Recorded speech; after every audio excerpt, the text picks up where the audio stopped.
Բարև ձեզ հարգելի հեռուստատիտողներ։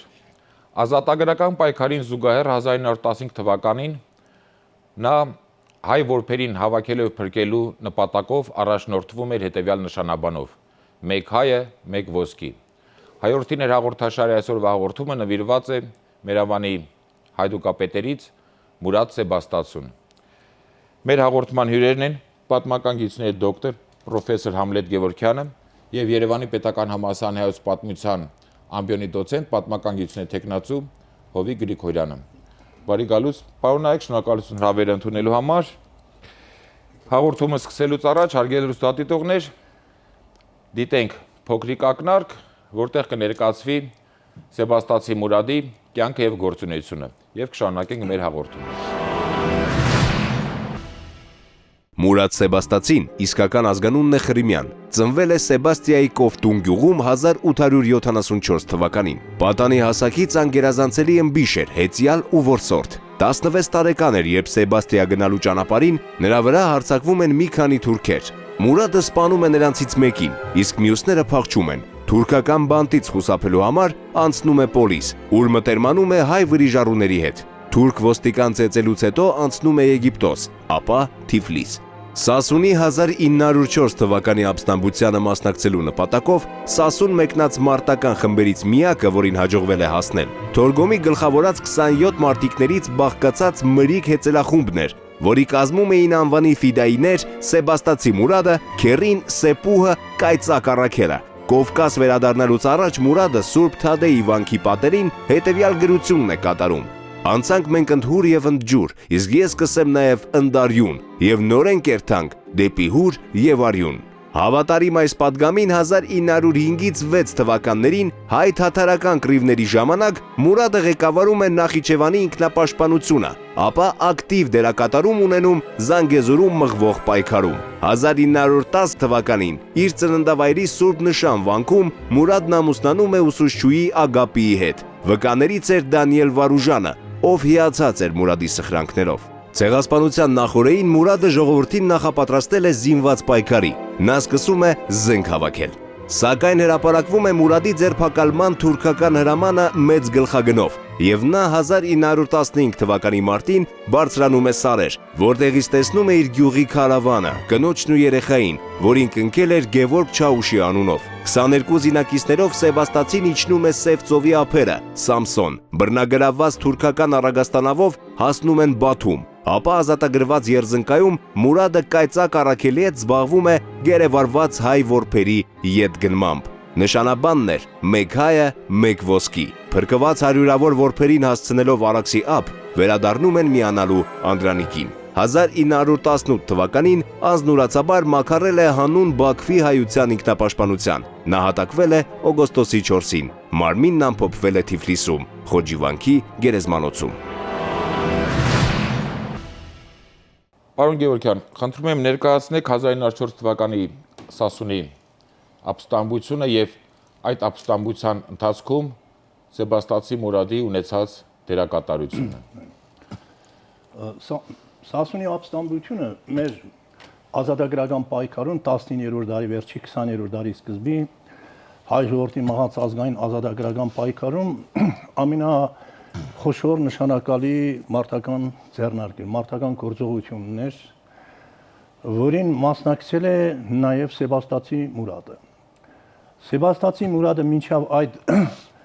արդեն մարտական որոշակի փորձառություն ուներ, երբ նա Սասուն է եկել 1903 թվականին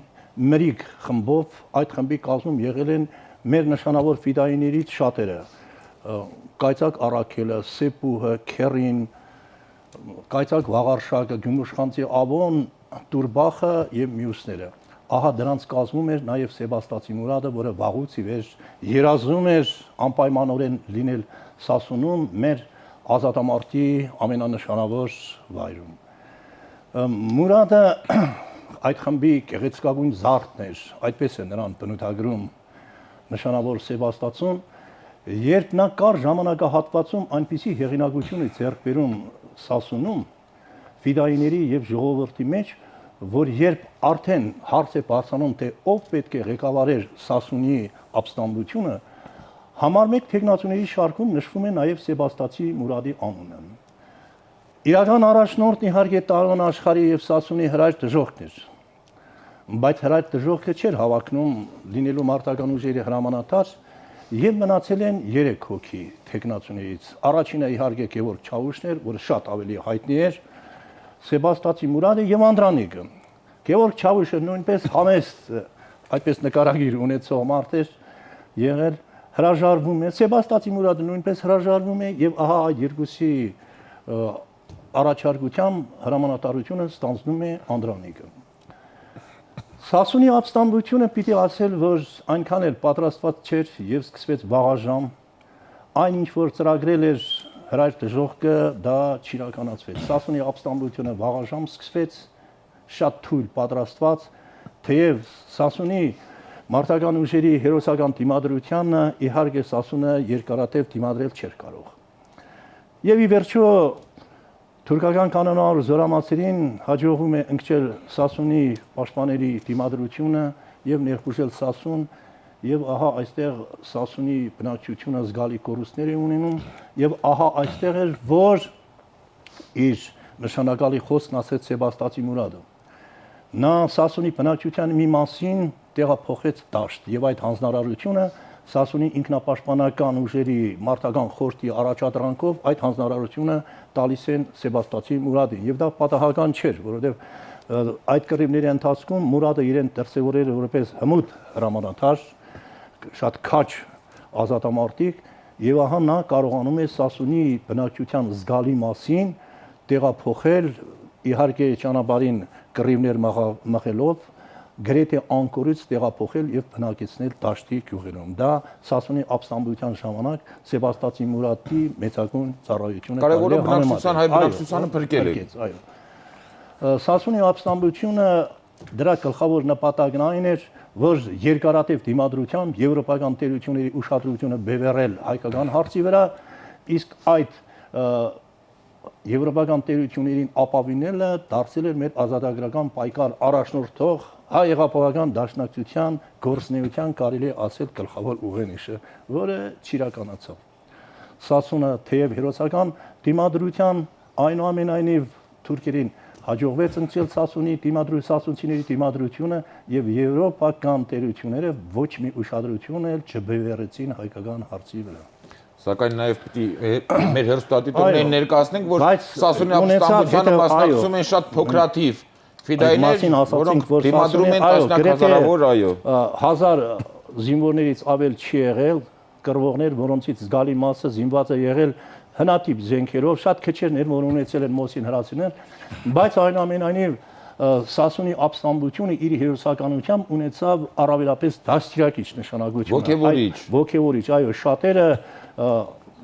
Անդրանիկի, Գևորգ Չավուշի, Սեբաստացի Մուրադին նվիրված պատմություններով եւ երգերով իհարկե ոգևորված զինվորագրում էին հայոց ազատամարտիկներից վերջի այդ ամենի ընթացքում։ Պարոն Գրիգորյան, խնդրում եմ ներկայացեք ֆիդայական շարժման ընդհանուր պատկերը եւ դրանում Մուրադի ունեցած տեղը եւ դերը։ Գաղտնիք ասած չեմ, եթե ասեմ, որ 19-րդ դարի վերջը եւ 20-րդ դարի սկիզբը մեր պատմության մեջ նշանավորում է նրանով, որ մենք իսկապես ասպարեզում ունենում ենք բազմաթիվ նվիրյալներ, հերոսական գործիչներ, մեկից հերոսական, ըստ որում որևէ մեկի հերոսության, քաջության, հայրենասիրության վրա կասկած չպետք է այսպես ունենալ, բայց բնականաբար այդ հերոսները, որոնց մեջ կային հերոսները, ամեն մեկը յուրովի, բայց փառք ունեցող հայդուկներ կային, Նիկոլ Դուման, Գևորգ Չավուշ, Անդրանիկ, Սերոբ Աղբյուր, Հրայր դժոխք, ամենաայդպես ականավոր գործիչներից մեկը մեր ազատագրական պայքարում, Գուրգենը եւ ուրիշներ։ Եվ բնականաբար ազատագրական պայքարի գործիչների այդ փաղանգում ամեն մեկը յուրովի իր տեղն ունի։ Երբ մենք նայում ենք Սեբաստացի Մուրադի անձին որպես ազատագրական պայքարի գործիչ, առաջին հայացքից կարծեք թե նա շատ զիջում է մյուսներին, չէ՞։ Երբ նայում ենք առաջին հերթին, առաջին հայացքից կարծեք առաջին պլանում չի երևում։ Համեստ էր, ինչպես պարոն Գևորգյանը արդեն նշեց, ինչպես եւ Գևորգ Չավուշն էր համեստ եւ ունենալով մեծ ունակություններ Համենայն դեպս չէր հավակնում առաջատար դերերի, բայց գործի մեջ նա արդեն շատ արագ էր երևում եւ գործի մեջ իսկապես երևում էր, որ նա անփոխարինելի է։ Երկար եմ մտածել Մուրադի կերպարի հետ կապված, եւ պիտի ասեմ, որ ինձ համար կարծեք հայտնաբերեց մի բան, որ նա կարծեք թե մեր հայդուկային շարժման գործիչների մեջ ամենաօգտակար գործիչներից մեկն է եղել։ Միշտ չի որ հայդուկը ամեն բնակավարում կարող է օգտակար լինել։ Մուրադը այս իմաստով շատ հետաքրքիր կերպար է։ Պարոն Գևորգյանը ներկայացրեց նրա դերը Սասունի ապստամբության շրջանում, երբ նա կարող էր իսկապես առաջինը լինել, բայց թողեց այդ դերը Անդրանիկին, զիջեց Անդրանիկին եւ առաջին հայացքից նա կարծեք առաջատար չի, բայց ամենևին էլ պատահական չէր, հենց նրան է վստահում Սասունի խաղաղ բնակչության փրկության գործը։ Սա ամեն մեկին չեմ վստահում, սա լուրջ գործ է։ Բայց Մուրադի կերպարը միայն դա չի։ Մուրադը միջև Սասուն մեկնելը արդեն ուներ որոշակի կենսագրություն եւ մեր ազատագրական պայքարի համար նաեւ օգտակար գործունեություններ ծավալել։ Կռիվ իհարկե հասկանալի է, բայց մեր ազատագրական պայքարի ամենալուրջ խնդիրներից մեկը այդ պայքարի զինելու խնդիրն է եղել։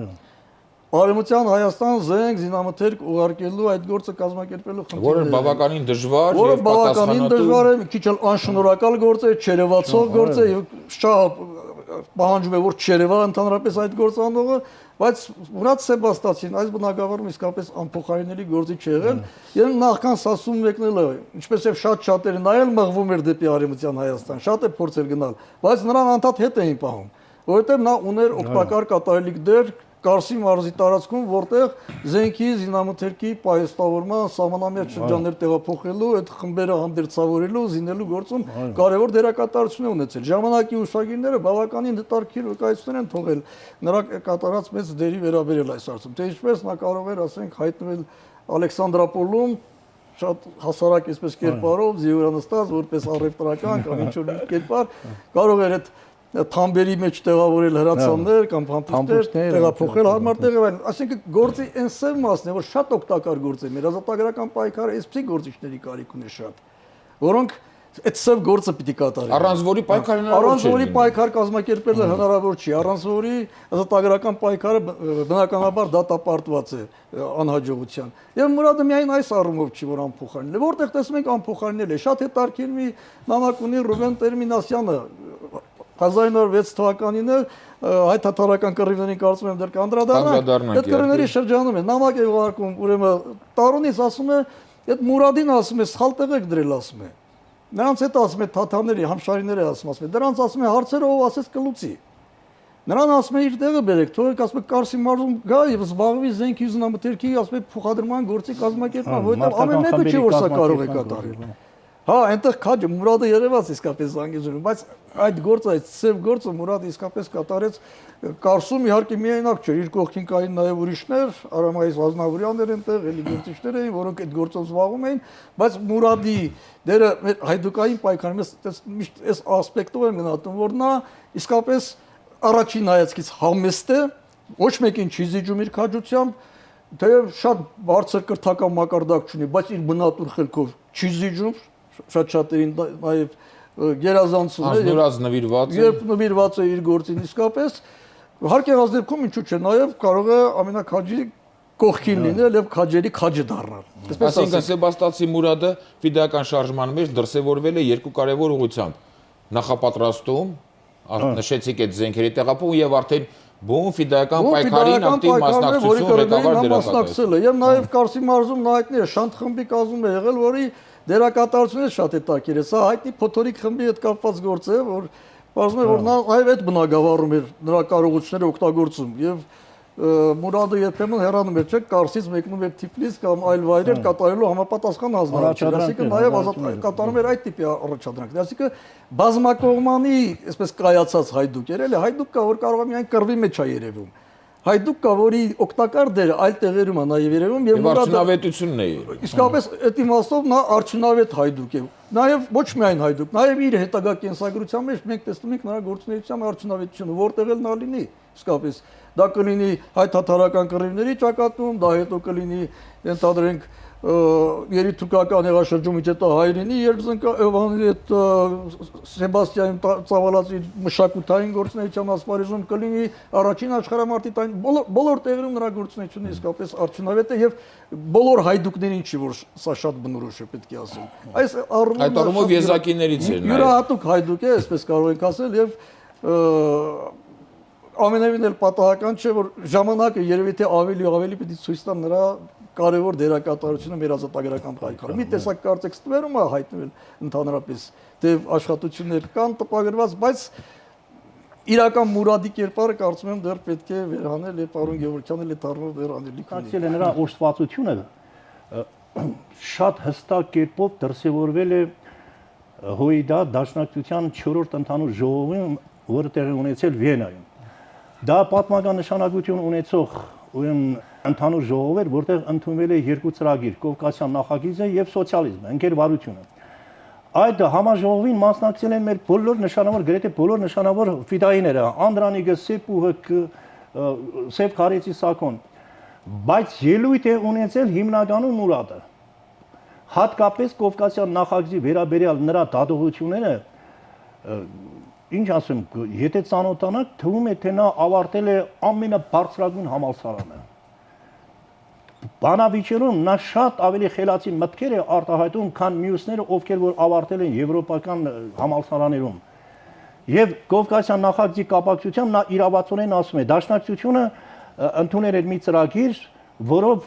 ինքնապաշտպանությունից անցնում էր հեղափոխական գործունեության ընդդեմ ցարիզմի։ Մուրադը շատ իրավացիորեն ասում է, մենք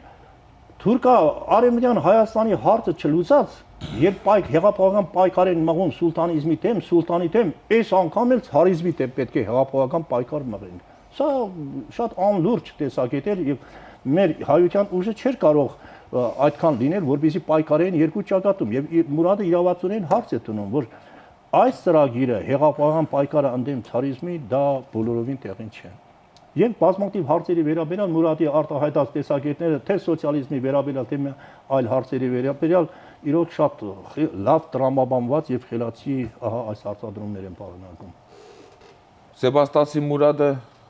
Սասունով թրծվեց, հայտնի դեմք դարձավ, բայց նրա հերոսականությունը հատկապես դրսևորվեց 1905-1906 թվականի հայ-թաթարական կռիվների ընթացքում ինքնապաշտպանության կազմակերպման եւ այդ ամենը ընթացք տալու ղեկավար դերակատարությամբ։ 1905 թվական, 5-6 թվականն մեր ազատագրական պայքարի կարևորագույն եւ կարելի ասել հերոսական էջերից է, որովհետեւ այսօր մենք նշեցինք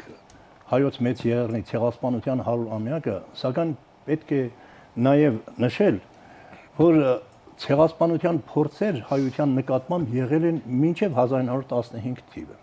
Դրանցից մեկը 1905 թվականի 5 թվականն էր, երբ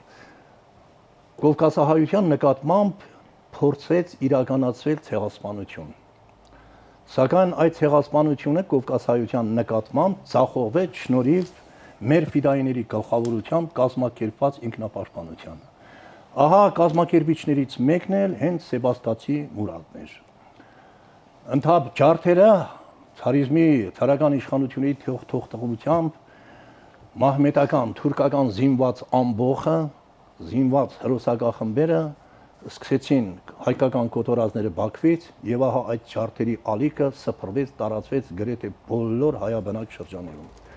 Հայության փրկությունը միայն կազմակերպած ինքնապաշտպանությունն էր։ Այդ օրերին Կովկասահայության եղբայրներին օգնելու նպատակով Կովկասում էին գտնվում մեր փառապանծ ֆիդայիների մեծ մասը։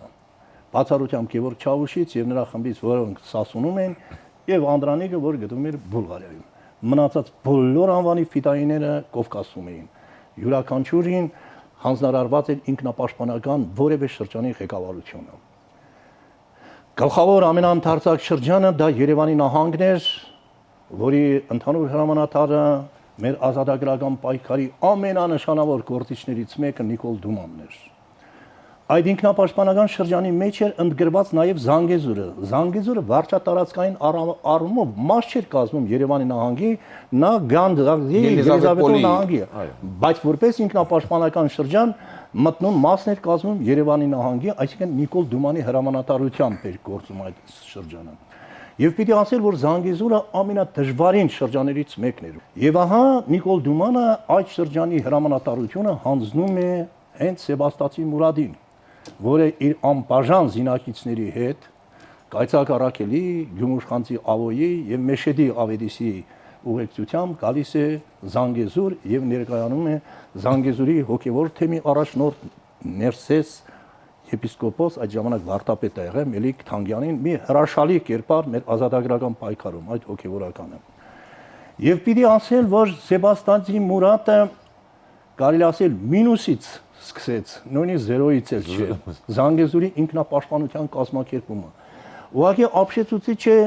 թե ինչպես նա կարողացավ իր զինակիցների եւ զանգեզուրցիների աջակցությամբ հաշված օրերի ընթացքում կազմակերպել Զանգեզուրի ինքնապաշտպանությունը։ Ուղղակի հրաշքի է նմանվում Մուրադի գլխավորությամբ տեղի ունեցած ինքնապաշտպանական մարտերը։ Նա իրեն դրսևորում է որպես հմուտ ռազմագետ։ Նրա մղած բոլոր մարտերը ավարտվել են հայ ինքնապաշտպանական ուժերի հաղթանակով։ Եւ Մուրադը իր գլխավորությամբ, իր առաջնորդությամբ տոնած հաղթանակների ամբողջ այդ բաժինը վերագրում է Զանգեզուրցիներին, հերոս է անվանում, Զանգեզուրցիները հերոս ժողովուրդ են, նրանց հետ կռվել է խաղ ու պար է։ Այդպես Մուրադը իսկապես համեստ կերպար էր եւ այն ամենի ինչ որ արել է նա առաջին հերթին վերագրում է իր զինակիցներին։ Դե ինքն է ժողովրդական ղեկավար էր փաստորեն։ Եվ տեսեք, 1.5 տարվա ընթացող կռիվներում շատ գրեթե ամենաարյունահեղ կռիվները եղել են հենց Զանգեզուրում, որտեղ Զանգեզուրում իրոք մեր հայությունը զինված չի եղել, կազմակերպված չի եղել, իսկ թուրքը ճիշտ հակառակը։ Մեր գիտեք ինչ, մի զարմանալի բան։ Չգիտես ինչու, միշտ կռիվների ժամանակ Դալինի ինքնապաշտպանական թե այլ բնույթի հայ մարտական ուժերին առաջին հերթին պակասում է զենք զինամթերքը։ Զենք զինամթերքի համար հարկավոր էր փող չկա։ Կային հայ մեծահարուստներ, որոնցից գնդակահայեր մի կոպեկ էլ չէին տան։ Բայց դրա փոխարեն թուրքը միշտ զինված։ Եվ նրանց զենքերը զինում են առաջին հերթին իրենց մեծահարուստները, դրամատերերը եւ իրենց աղաներն ու բեկերը։ Ճիշտ հակառակը։ Ինչ որ հայը ունի, ունի նրա հակառակորդ թուրքը։ Բայց դա չի խանգարում, որպեսզի Մուրադը կարողանար ինչպես հարկն է կազմակերպել Զանգեզուրյան մարտական ուժերը եւ ջարդ տալ հայկական բնակավայրերը ասպատակող թուրք հրոսակախմբերին։ Եվ ահա 6 թվականին թուրքերը հարկադրված բարձում են սպիտակ այդ դրոշը, բայրաղ, թուրքերն ասում են սպիտակ բայրաղը եւ գալիս են Ներսե arczepiskopos Մելիք Թանգյանի մոտ խնդրելու հաշտություն։ Իլդրին բեկ, ճարահատյալ, այո։ Ախր ով է այդ Ազրայիլ Մուրադը։ Այդ ինչ ձևի է մեզ կարողացավ կոտորել։ Մենք գիտենք, թե հայերը հլու հնազանդ խաղաղասեր փարամազի նման են։ Հնչակների առաջնորդ Փարամազը գնում էր իրենց մոտ, խոսում էր ազգերի բարեկամությունից, Հաֆեզ Ասադի մյուսներից բանաստեղծություններ արտասանում, ասում մենք գիտենք, թե հայերը բոլորը Փարամազի նման են, բայց այդ ով էր, այդ Ազրայիլ Մուրադ, այդ ինչ ուժի տեր մարդ էր, որ մեզ այնպես ջարդ տվեց, որ մենք ճարահատյալ եկել խնդրում ենք, որ հաշտություն կայանա։ Եթե չլիներ ցարական ոստիկանության եւ զորքի միջամտությունը, Մուրադը ոչ մի թուրք չէր թողի Զանգեզուրում։ Եվ եթե Զանգեզուրը դրանից հետո եւ 18 թվականին եւ 20 թվականին եւ Նժդեհի գլխավորած Լեռնահայաստան ազատությունների ժամանակ ահա այդպիսի հերոսական կռիվներ մնաց, հիմքը դրեց հենց Սեբաստացի Մուրադը։ Մարտական ուժերի գլխավոր կազմակերպիչը Զանգեզուրում հենց Սեբաստացի Մուրադն էր, որի գլխավորությամբ մեր ինքնապաշտպանական մարտական ուժերը տոնել են շատ փառահեղ հաղթանակ եւ իզուր չէ Նիկոլ Դումանը առաջին հերթին մեր հրամանատարներից շեշտում է Նիկոլ Դումանի այդ Սեբաստացի Մուրադի անունը եւ քեռու։ Բացի դրանից Սեբաստացի Մուրադի առաջնորդությամբ մարտնչեցին բազմաթիվ երիտասարդ մարտիկներ, օրինակ Դրոն Զանգեզուրում մարտնչել է հենց Սեբաստացի Մուրադի առաջնորդությամբ։ Եվ նա իր մարտական մկրտությունը ստացել է անցնելով Նիկոլ Դումանի եւ Սեբաստացի Մուրադի դպրոցով։ ահա նաև այդ նշանակություն ունեցավ, որ Սեբաստիացի Մուրադի շնորհիվ մենք ունեցանք հրաշալի ազատամարտիկների մի փաղանք, ավելի երիտասարդ, որոնք իրենց հետագայում շատ հերոսաբար դրսևորեցին մայիսյան հերոսամարտերում։ Եվ ես կուզեի ավելացնել որպես Զանգեզուրցի եւ Կապանցի։ Հենց գլխավոր կռիվներ տեղի ունեցան Կապանի շրջանում, այո։ Կապանի տարածքում է եղել եւ իմ հայրենի նաեւ գյուղի տարածքն է եղել, Քաջարանի շրջանի 5 գյուղերն են, որոնք թուրքական գյուղերի շրջապատման մեջ են եղել։ Շատ հետաքրքիր է, որ Մուրադը իսկապես Զանգեզուրում հերոսացավ։ Սա իսկական Եվ նրան անվանում են Զանգեզուրի հերոս, այդպես է։ Իսկական հերոսները այդպես են հերոսանում։ Դա շատ հետաքրքիր է, որ Մուրադը, որը արևմտահայ էր, Սեբաստիայից հերոսացավ Զանգեզուրում, եւ նրա ամենամեծ պարգևը որն էր, որ նրանից հետո Զանգեզուրում հենց Ղափանում այդ տարիներին ծնված շատ տղա երեխաների տվեցին Մուրադան։ Սա ամենամեծ գնահատականն է նրա կատարած մեծների։ Հարգելի հեռուստադիտողներ, այժմ ունկնդրենք Սեբաստիայի հայրենակիցներին, Սեբաստիացի Մուրադի ուղղած նամակից հատվածներ եւ կշարունակենք մեր հաղորդումը։ Սիրելի հայրենակիցներ, գիտեմ, որ անհամբեր եք իմանալու մեր ավերված հայրենիքի վերջին կացության մասին։ Դրությունը շատ ավելի ծանր է երկրի մեջ, քան ինչ որ դուք իմացած եք կամ կարդացած թերթերի մեջ։ Թուրքերի վաղուց ցանկացած ծրագիրն էր, որ իրականացավ այժմ։ Իսկ մենք հայերս նրա փոխարեն չկարողացանք գետ զգաստ լինել թե երկրի, թե արտասահմանի մեջ։ Շատ դժվար է ինձ համար վերհիշել այն բոլորը ու գրել ինչ որ տեսա եւ ապրեցի։ Մանրամասնությունները շատ սրտաճմլիկ են։ Իրողությունն այն է, որ ամբողջ Սեբաստիայի շրջանի մեջ իմ հեռացած ժամանակ կգտնվեին 800-ի մոտ տղամարդ բանտի մեջ, 120 իսլամացած ընտանիք, 12000 իսլամացած երեխաներ ու 3000-ի մոտ կանայք։ Իհարկե շատ անմխիթար է դրությունը, սակայն մենք չպետք է հուսահատվենք։ Այսուհետև յուրաքանչյուրիս պարտքը պիտի լինի առաջին իսկ առիթին, երբ արտոնվի երկիր մտնել, գնալ փնտրել ու գտնել այն բեկորները, որոնց վիճակը անկարելի է երևակայել։ Գիտեք, սիրելի հայրենակիցներս, որ այժմ ազգային այս մեծ ճգնաժամին մենք ավելի քան երբեք պետք ունենք ձեռք-ձեռքի տված ու համերաշխ գործունեության։ Շատ տխուր երևույթ է մեր մեջ տեսնել այժմ իսկ կուսակցական նկատառումներով եւ կամ զանազան պատճառներով պառակտված եւ հակընդդեմ հատվածներ։ Կխնդրեմ ձեզանից, որ աշխատենք մեկ կողմ դնել այս բոլորը եւ պատրաստ գտնվենք ամեն տեսակ զոհողության մեր դժբախտ հայրենիքի վերաշինման համար։ Ես մի քանի օր հետո կմեկնիմ Կռվի դաշտ միանալու համար Անդրանիկին։ Իմ վերջին խորհուրդս կլինի ձեզ, որ չմարեք ձեր մեջ վրեժի զգացումը։ Այնքան ժամանակ, քանի դեռ թուրք ազգը գոյություն ունի աշխարհի վրա, վրեժը մեր սրբազան պարտականությունն է։ Պարոն Գրիգորյան, 1915 թվականին արևմտահայությունը ենթարկվեց ցեղասպանության թուրքական պետական մեքենայի կողմից կազմակերպված ձևով եւ սակայն դա ամենևին էլ մեր ֆիդայիների կամքը չկոտրեց, մասնավորապես Սեբաստիացի Մուրադը կայծակառակելի հետ 15 թվականին ձեռնարկեց մեկ հայը, մեկ ոսկի նշանաբանով ծրագիր, կխնդրեի այդ կարևոր ռազմավարական հիրավի նշանակություն ունեցող ծրագիրը ներկայացնեիք։ Երբ պատերազմը սկսվեց, Մուրադը ի տարբերություն շատ ռազմական գործիչների Կովկասում չէր գտնվում, որտեղ շատ գործիչներ, նախորդ շրջանի ազատագրական պայքարի գործիչներ գտնվում էին Կովկասում եւ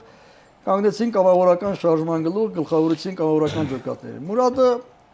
Սեբաստիայում իհարկե փորձ կատարեց կազմակերպել ինքնապաշտպանություն։ Ցավոք չստացվեց, որովհետեւ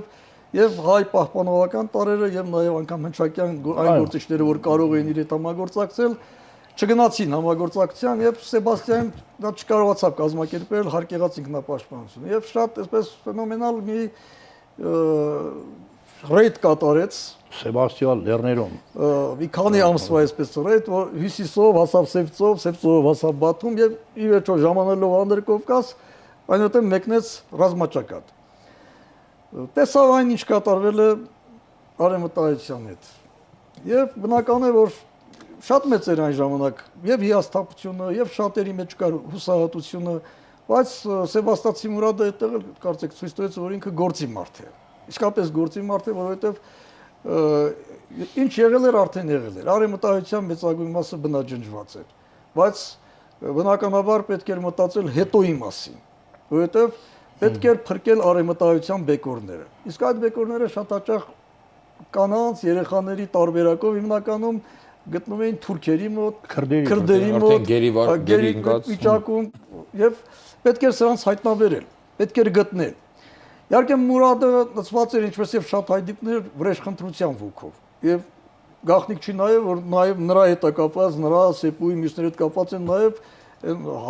հայոց ցեղասպանության մեղավորների համար վրեժխնդրական որոշակի գործողությունները։ Ամենևին պատահական չէ որ թուրքական կողմը հատկապես նրա եւ սեպուի նկատմամբ ուներ շատ մեծ այսպես ճշնամանք եւ պահանջում էր որ Հայաստանի կառավարությունը հանձնի Մուրադին եւ Սեպուին Բաթումի պայմանագրի հոդվածներից մեկն էլ դրան է վերաբերում, սա նրանց այդ պատժիչ գործողությունն է վերաբերում, բայց պատժիչ գործողությունների կողքին կար նաեւ ազգափրկիչ գործունեությունը։ Եվ Սեբաստացի Մուրադը շատ լավ հասկացավ, որ սա պետք է անել պարզապես հակթշնամուն շահագրգռելու ճանապարհով։ Ասենք հույս դնել նրա վրա, որ քուրդը կամ թուրքը կամ ավոր պետք է բերեն իրենց մոտ գտնվող հայ երեխային, հայ աղջկան հանձնեն հայկական կողմին, որքան էլ ռուսական բանակը գրավել էր այդ տարածքները եւ որքան էլ հայկամավորական ջոկատները գտնում են այդ տարածքներում, սա այդքան ռեալ չէր, իրատեսական չէր։ Սանով էր բացատրում մեծ հայդուկի, նաեւ մեծ գործչի նախաձեռնությունը, փրկել բեկորները, այն բեկորները, որոնք մնացել են Արևմտյան Հայաստանի տարածքում։ Մի մասը գիտենք, գաղթեցվել էին, աքսորվել էին, գտնում էին անապատային շրջաններում։ Փրկել այն, ինչ մնացել էր երկրի տարածքում, որովհետև եթե ամեն ընտանիքից գոնե մի բեկոր էլ փրկվեր, էլի կարևոր բան էր։ Եվ այստեղ է որ նախաձեռնում է, այո, արդեն ասացիք, մեկ հայ, մեկ ոսկի շարժումը։ Բնական է, դա գումարների հետ կապված էր, այս կապակցությամբ Մուրադին նաև օգնեց Սեպուը, իր մտերիմ ընկերն էր, որ Մուրադը նրան է, որ նաև հրավիրում է, սկսելով այդ գործը կայծակառակել հետ Սեպուին նա հրավիրում է, կանչում է, Բիթլիս է կանչում, բայց հետո նա տեղափոխվում է Երզնկա եւ Երզնկայում անում է շատ մեծ աշխատանք այդ երեխաներին, աղջիկներին, դեռատի աղջիկներին, հատկապես քրդերի, թուրքերի ճիրաններից ազատագրելու գործում։ Հազարավոր հայ երեխաներ փրկվեցին իսկապես այդ գործում։ Իհարկե Մուրադի կողքին եղան նաև այդ գործը ընդօրինակողներ, մենք նաև գիտենք, որ այդ գործով Ռուբեն Տերմինասյանը նաև սկսեց զբաղվել, բայց շատ կարևոր է Մուրադի նախաձեռնությունը, որ նա նախաձեռնեց այդ շարժումը։ Իսկապես սա շատ կարևոր գործ էր եւ ճիշտ է արևմտահայության մեծագույն մասը ոչնչացած էր, բայց հազարավոր երեխաների, հազարավոր որբերի փրկելը եւ Բերել արագ հասցնել Արևելյան Հայաստանը, սա շատ կարևոր գործ էր եւ այսօր մենք իհարկե շատ առումներով նրան ենք պարտական Արևմտյան Հայաստանի որոշ շրջանների, հատկապես եթե նայում ենք արևմտյան հատվածների հայության բեկորները փրկելու առումով, որովհետեւ եթե վասպուրականը մենք նայենք, վասպուրականի հայությունը հիմնականում փրկվեց շնորհիվ ինքնապաշտպանական կռիվների։ Հիմնականում կորուստներ ունեցան հայկական այն շրջանները, որտեղ ինքնապաշտպանական կռիվները առանձնապես ուժեղ չէին եւ կորուստները մեծ էին, այդտեղից փրկվածները շատ քիչ էին եւ եթե մենք մեր ազգի, ազգային այսպես գենոֆոնդի այդ հատվածից ինչ որ բան փրկեցինք, այս հարցում Սեբաստացի Մուրադի դերակատարությունը անշուշտ մեծ է եւ սա պիտի գնահատել բնականաբար։ Այստեղ ինչու էր պայմանավորված միայն փողով չէ, որ նա կարողանում է երեխաներին փրկել։ Դա մի ուրիշ հանգամանք էլ կա։ Սասունում մինչ Սասունում գտնվելու ժամանակ դրանից առաջ էլ Մուրադը կարողացել է լավ կապեր հաստատել քուրդ ցեղապետերի հետ։ Նրան հարգել են, շատ քուրդ ցեղապետեր հարգել են Մուրադին եւ շատ անգամ հարգանքից ելնելով, որ նրանք բերել երեխաներին հանձնել, այնպես որ Մուրադի գնահատականը նաև տվել են մեր թշնամի հագարակորդները, քուրդ ցեղապետերը, որոնք հարգելով Մուրադին բերել հանձնել են երեխաներ։ Հարգելով եւ նաեւ վախենալով։ Վախենալով։ Հարգանքի հիմքը գաղտնիք չէ, որ հենց վախներն ա նկատմամբ։ Պարոն Գևորգյան, Սեբաստացի Մուրադի գործունեության հետագա գլխավոր կամ առանցքային փուլերից մեկը դա հենց որը նախորդ շրջանի տրամաբանական շարունակությունն է հանդիսանում 1918 թվականի Բաքվի հայության ինքնապաշտպանության կազմակերպման գործում ունեցած նորից վճռորոշ դերակատարությունը։ Մուրադի գործունեության առավել կարևոր շրջանը այո 18 թիվն էր, բայց մինչև Բաքու, որովհետև երբ արդեն ազատագրվել էր Արևմտյան Հայաստանը ամբողջովին ազատագրվել էր եւ պետք է վերաբնակեցվեր եղած վերջին հայ բեկորները հավաքելով պետք է որ բնակեցվեր եւ կազմակերպվեր Հայաստանի վերջին բեկորների ինքնապաշտպանությունը Արևմտյան Հայաստանում։ Այդ նպատակառումով հայոց ազգային խորհուրդը Մուրադին նշանակում է որպես հայոց ազգային խորհրդի ներկայացուցիչ Երզնկայի ահա գավառում։ Միաժամանակ Մուրադը պետք է հավաքեր հայության բեկորներին, ինչպես Հովիկը ներկայացրեց, եւ պիտի որ ապահովեր նրանց ինքնապաշտպանությունը։ Այսինքն նրանց անընդհատ թուրքական հերոսախմբեր, քրդական եւ այլն հարձակում էին հայերի վրա։ Մուրադը պետք է անվտանգությունը ապահովեր։ Եվ նա ահա շատ մեծ դերակատարություն ունի Երզնկայում, այնուհետև Էրզրումում, որովհետև ռուսական զորքերի նահանջից հետո, իսկ հոկտեմբերից հետո ռուսական ռազմաճակատ այլևս գոյություն չուներ, այդ 720 կիլոմետրանոց ռազմաճակատը պետք է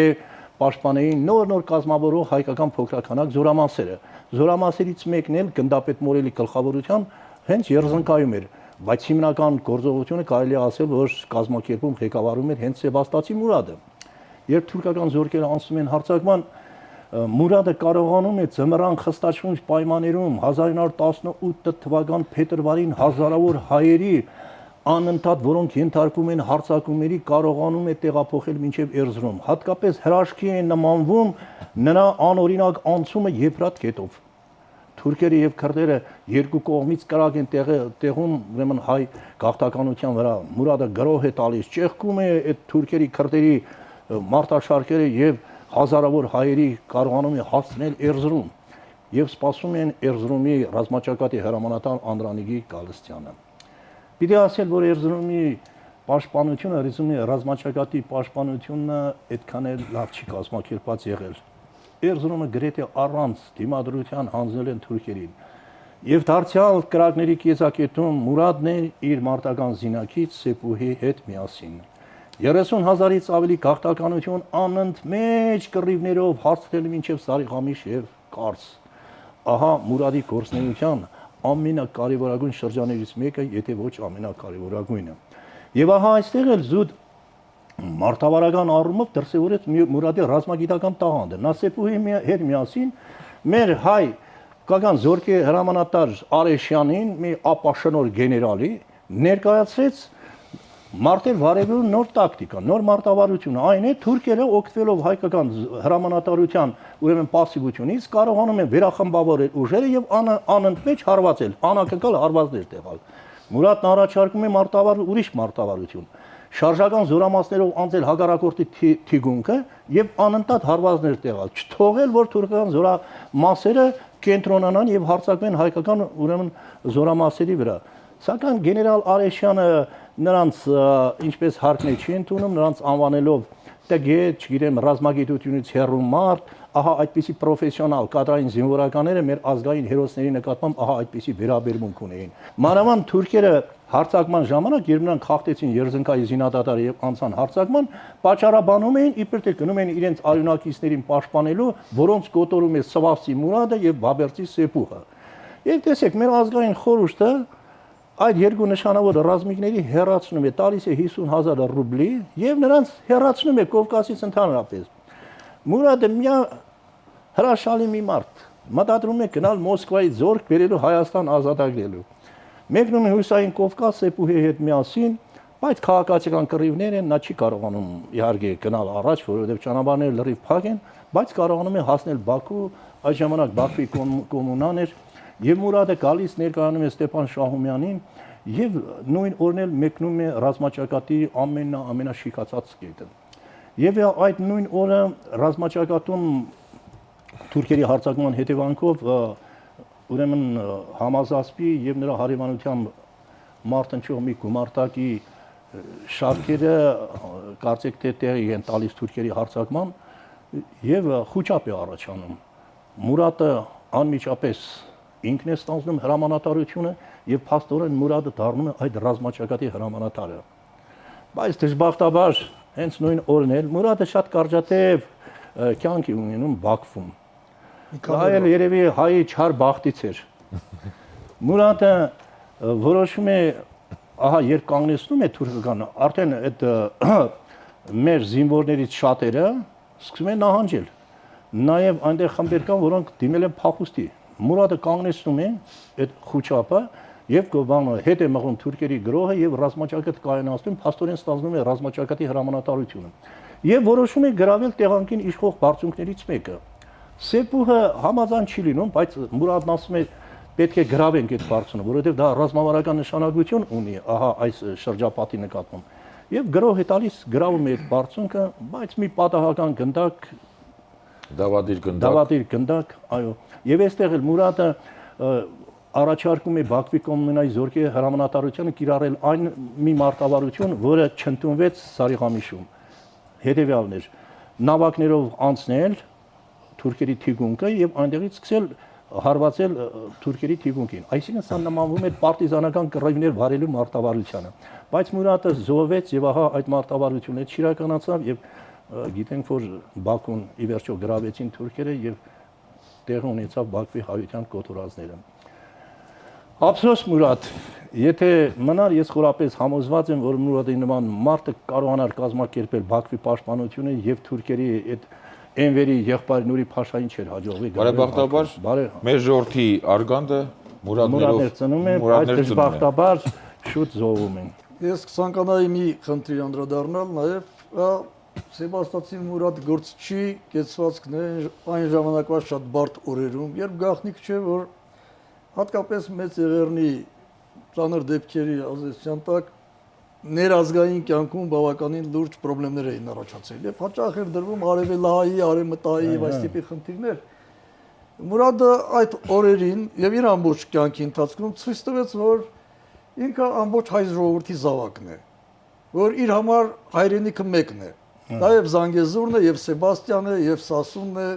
եւ ցանկացած կետ։ Եվ Բաքվի հայությունը։ Եվ իր համար եւ նաեւ Բաքվի հայությունն էր, որովհետեւ նա փայլուն գիտեր, որ Բաքվում ինքը կռում է ոչ թե խորհրդային իշխանություն պաշտպանելու համար, այլ Բաքվի հայության համար եւ ինչու՞ չէ, նաեւ նորահռչակ Հայաստանի Հանրապետության վիճակը փոքր-ինչ թեթևացնելու համար։ Այ իսկական հերոսն է, իսկական հայն է, որի համար բնական է պիտի նշանաբան լինի, որ չկան արհեստականորեն գծված սահմաններ, չկա ազգության արհեստական բաժանում, ազգը մեկն է, ազգի շահը ընդհանուր է։ Ազգը կարող է իր խնդիրները լուծել միայն եթե ընդհանուր շահն է գիտակցում, ազգը ձախողվում է, եթե ազգի մեջ կան տարբեր խմբավորումներ, որոնք դնում են տարբեր ազգային խնդիրներ եւ փորձում լուծել առանձին։ Սա կարևոր դաս է եւ կարծում եմ Մուրադ գործչի բնութագրող պահերից մեկը հենց սա է։ Հարգելի հեռուստադիտողներ, այժմ ծանոթանանք Սեբաստացի Մուրադի մասին որոշ կարծիքների։ Սեբաստացի Մուրադը մի ցայտուն բնորոշ տիպ էր եւ ժողովրդական հերոս, բառից լայն առումով։ Նա ապրում էր գյուղերում, պարզ համեստ նիստուկացով։ Մուրադն ու յուրայինները ապրում էին գյուղացու նման, կերակրվում էին մածունով, հավքիթով, պանրով, անգամ ցամաքացով։ Նրանք պահանջկոտ չէին, ժողովրդի հետ շատ լավ էին վարվում։ Երիտասարդներին հավաքում էին, խմբեր կազմում, երգեր էին սովորեցնում եւ հերոսական պատմություններով ոգևորում էին նրանց։ Բարոյական բարձր զգացումներով տոգորված մարդիկ էին այդ հայդուկները։ Նրանք երկար ժամանակ ապրեցին Զանգեզուրում, բայց ոչ մի անբարոյական դեպքի առիթ չտվին։ Գյուղացիները նրանց անունով էին երդվում ու հիանում նրանց բարոյական մաքրության վրա։ Ներսես arczepiskopos Մելիք Թանգյան, ազգային եկեղեցական գործիչ։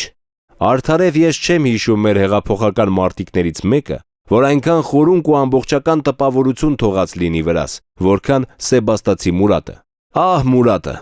հայ ժողովուրդը իր կորուստների եւ կսկիծի անսահմանության մեջ հաճախ ժամանակ չունի գլուխը օրհնությունով հակելու իր լավագույն զավակների վրա։ Եվ ինչ հմայիչ, ինչ խոհուն էր Մուրադի զրույցը։ Ամփառասեր խառնվածք, բաց միտք, հստակ իմացականություն։ Մուրադ կարող էր վեճի նստել ամեն հրապարակախոսի, ամեն մի հասարակագետի, գրագետի հետ, միշտ ավելացնելով մի անուշ ժպիտ, թե դե մեկ ժողովրդի մարդ ենք, անգետ ռամիկ ենք, ավել պակաս կներեք։ Ավետի Սահարոնյան, գրող, հրապարակախոս։ Մուրադը Զանգեզուրում իր նվաճած հաղթանակով սարսափի է մատնել թուրք տարը։ Նիկոլ Դուման, Ֆիդայապետ։ Հաղորդումը կցանկանայի ավարտել Մուրադի օրագրից հետևյալ հատվածի ընթերցմամբ 1915 թվական օգոստոսի 16։ Ընկերներս ազատություն կամ մահ կխնդրեն։ Ես մահ չեմ ուզեր, ազատությունը կուզեմ տեսնել։ Հարգելի հեռուստադիտողներ, այսօրվա հաղորդումը նվիրված էր հայոց ազատության նվիրյալ Սեբաստացի Մուրադին։ Հաջորդ հաղորդմանը կներկայացնենք Հայոց ցեղասպանության 50-րդ տարելիցը ոգեկոչող եւ համազգային զարթոնքը սկզբնավորող Յակով Զարոբյանին։ Առայժմ այսքանը, ճանաչենք հայրենիներին։